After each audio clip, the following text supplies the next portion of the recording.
Isaías capítulo 53, versículo 4.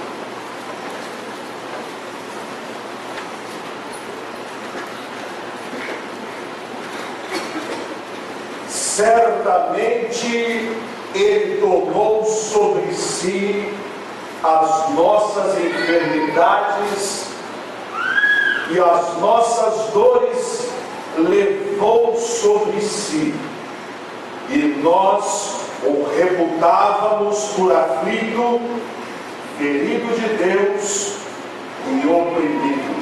Podem se sentar. Como disse o pastor, a minha filha tem 8 meses de idade.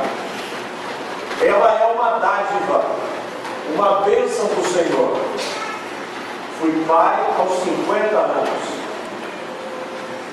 Meu medo, como disse ontem, é que ela, ao atingir a idade de falar, ao olhar para mim, ao invés de me chamar de pai, me chame de avô. O resto são só alegrias. Mas a nossa filha atravessou um período de enfermidade, com um pequeno problema congênito, mas que exigiu uma cirurgia muito melindrosa. E o seu intestino é obstipado. E ela então só mamava o leite materno, e chegou o momento de ser administrada a papinha. Mas o seu intestino não estava acostumado a isso. Eu fui até Ilha Comprida, no litoral sul de São Paulo, pregar no aniversário de nossa congregação. E a nossa filha foi junto. E num determinado momento da noite, estávamos na ilha, não havia hospital, não havia nada. A nossa filha perdeu o fôlego. E dor na sua barriguinha, e nós desesperados oramos ao Senhor. E ela foi inclusive roxeando. Deus deu a graça de poder bater nas suas costas, ela chorou e voltou um pouco assim, e nós subimos correndo de madrugada até São Paulo. Ela melhorou, mas não estava bem. Toda vez que precisava fazer as suas necessidades, sofria, até que nós não aguentamos mais esta situação e o pouco uso do seu intestino e corremos para o médico. E depois da chapa tirada, constatou-se que tudo estava travado ali dentro. E o médico disse: não há outra alternativa, teremos que fazer uma lavagem muito precisa e necessária. Ela vai sofrer. Levaram-na para um quartinho, nós estávamos juntos.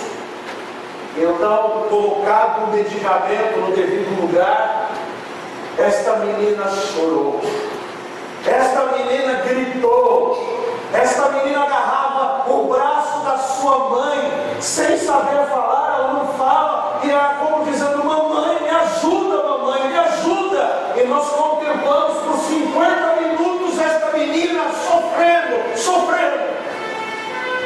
Nós vimos ali a nossa filha a sentir dor. E para quem é pai, não há coisa pior na vida do que ver um filho seu sofrendo uma dor. Agora, a minha rotina não é a única que sente dor. Aquele pai sírio que estava tentando atravessar para a Europa e viu a sua família afogada no mar, e aquela foto triste do menino, pobre menino sírio morto na praia. Que dor aquele pai não sentiu. E se eu fosse perguntar aos meus queridos irmãos e amigos aqui presentes, cada um tem uma história de dor, uma dor mais dolorida do que a outra. Alguns perderam um casamento, outros perderam um filho, como Priscila Versuti, que escreveu para mim dizendo: pastor Wagner, há 50 anos eu morava em Presidente Prudente. Tive uma pequena filha, Letícia, com 2 meses eu a sepultei em presidente prudente, a dor ainda está presente no meu coração. Histórias de dor, dores físicas, dores emocionais, dores morais. E alguém pode perguntar, em que a dor de Jesus foi mais acentuada ou mais forte do que a dor de tantas pessoas? Não havia tantas pessoas a serem crucificadas naquele tempo, porque a dor dele foi maior. Não havia pessoas que recebiam chicotadas naquele tempo, porque a dor dele foi maior. Não havia pessoas presas injustamente naquele tempo, porque a dor dele foi maior. A dor de Jesus foi uma dor sem igual, que não é avaliada pela duração desta dor em termos cronológicos, e nem é avaliada pelo rigor físico da aplicação da pena sobre ele, porque a sua dor teve várias facetas. A primeira, sem dúvida nenhuma, foi a sua dor física. Ele era homem como eu e você.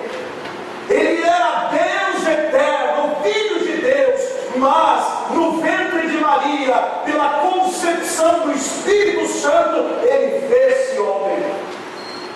E ele cresceu. E ele foi um homem que em tudo foi tentado como qualquer um de nós, mas com uma diferença: nunca caiu em tentação. Mas ele sentia sede, como aconteceu ao pé de um poço, dizendo a uma mulher: dá-me de beber. Ele sentia fome, como no monte na tentação, e o diabo dizia: transforma estas pedras em pães. Ele se cansava, ele tinha sono, e quando chegou o momento da sua paixão pela humanidade, ele foi orar no jardim do Getsemane, e ali, ao dobrar os seus joelhos, a dor era tão intensa, a dor interior era tão grande, que diz-nos a Bíblia, ele suava gotas de sangue. Logo depois, entregue por Judas Iscariotes, foi preso e sofreu as maiores barbaridades físicas. Foi cuspido, foi chicoteado, recebeu uma coroa de espinhos na sua cabeça, carregou uma cruz, sangrou. Fixaram as suas mãos com cravos imundos, enferrujados os seus pés também, o penderam na cruz. Ele sofreu profunda dor física, ardeu em febre, o sangue coagulado na sua pele.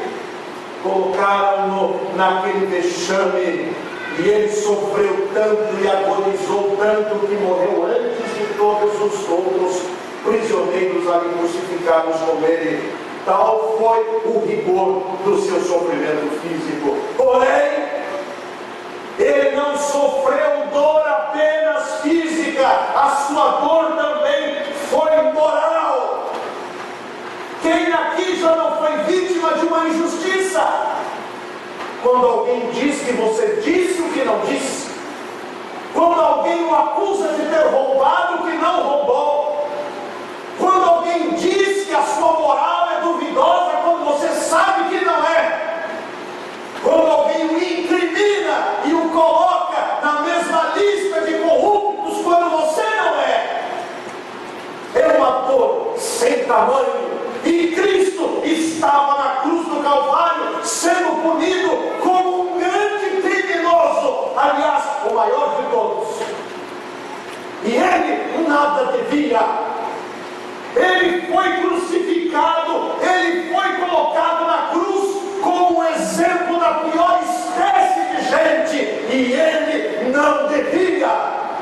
Ele sofria a dor moral de ser punido no meu lugar, no seu lugar, no nosso lugar.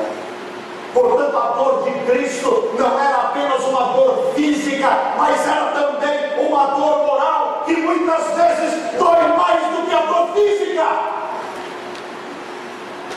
Quantos pais que recebem dos filhos a quem trataram e criaram a ingratidão, não sentem a dor moral? Quantos professores que ensinaram e são esquecidos pelos alunos que vão bem na vida, sofrem a dor do esquecimento, dor moral? Quantas vezes o marido que lutou, que trabalhou e muitas vezes é desprezado, sofre a dor moral? Quantas vezes filhos que se esforçaram para fazer melhor não recebem dos pais aquele congraçamento pelas suas vitórias, dor moral? Mas ali estava o Salvador que sofria a dor moral de toda a humanidade, a minha, a sua, a nossa, o nosso pecado. Mas a dor de Cristo não foi apenas física, não foi apenas moral, foi também uma dor vicária. Ele estava tomando o lugar de cada um de nós. Quem devia estar na cruz era eu. Se fosse derrotado e tudo fez, a boca do inferno aberta com suas chamas eternas ali prontas para queimar o Filho de Deus e dizendo: eu te venci, Nazareno.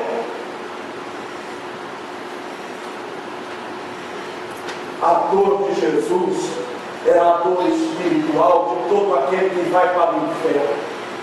Porque todo aquele que morre sem Cristo, que morre sem o arrependimento, que morre sem a fé de salvação, vai também experimentar na hora da morte as labaredas do inferno a assustar a sua vida.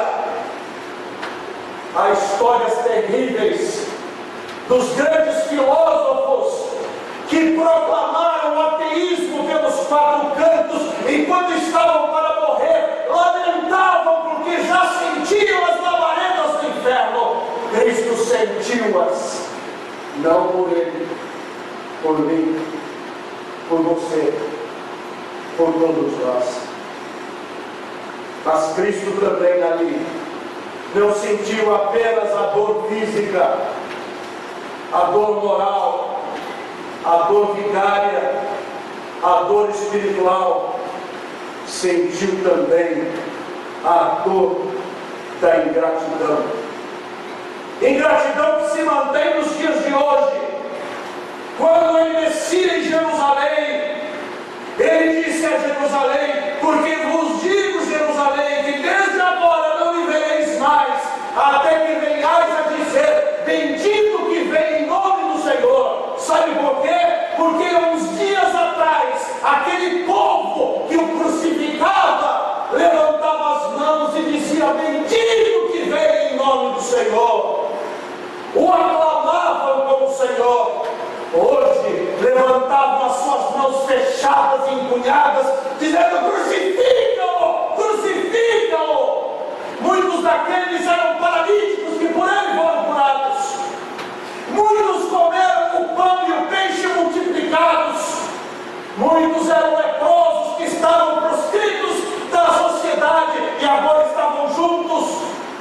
Muitas mães receberam filhos de volta ou receberam a restauração de suas vidas, mas agora, unidos da ingratidão, diziam: crucifica-o. A dor da ingratidão é uma dor terrível e Cristo a sentia plenamente.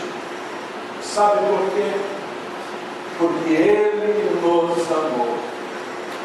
Porque Deus amou o mundo de tal maneira que deu o seu Filho unigênito, para que todo aquele que nele crê não pereça, mas tenha vida eterna.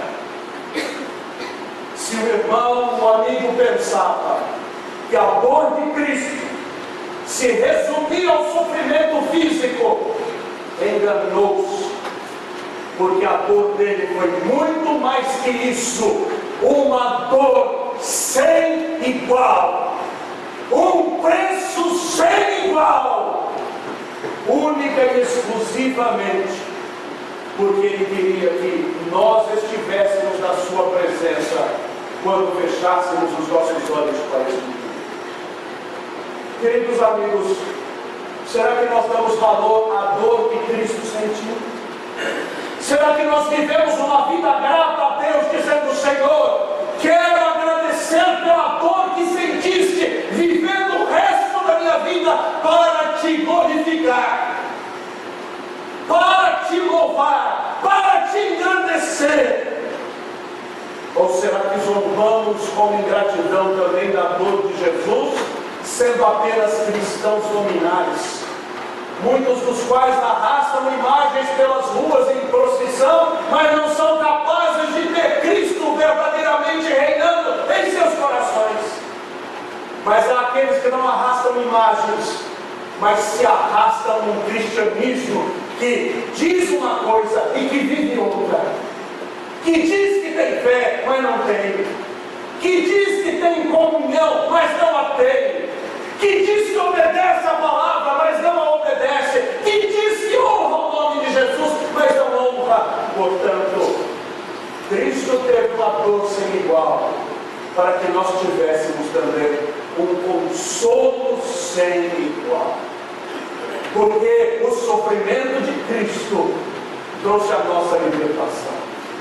E hoje nós podemos viver felizes, alegres, rejubilantes, festivamente, e podemos dizer: posso todas as coisas daquele que me fortalece. Não mais eu, mas Cristo vive em mim. E façamos da noite de hoje a noite da gratidão pela dor sem igual que o nosso Salvador sofreu por mim, por você e por todos nós. Que o nome dele seja glorificado. Amém.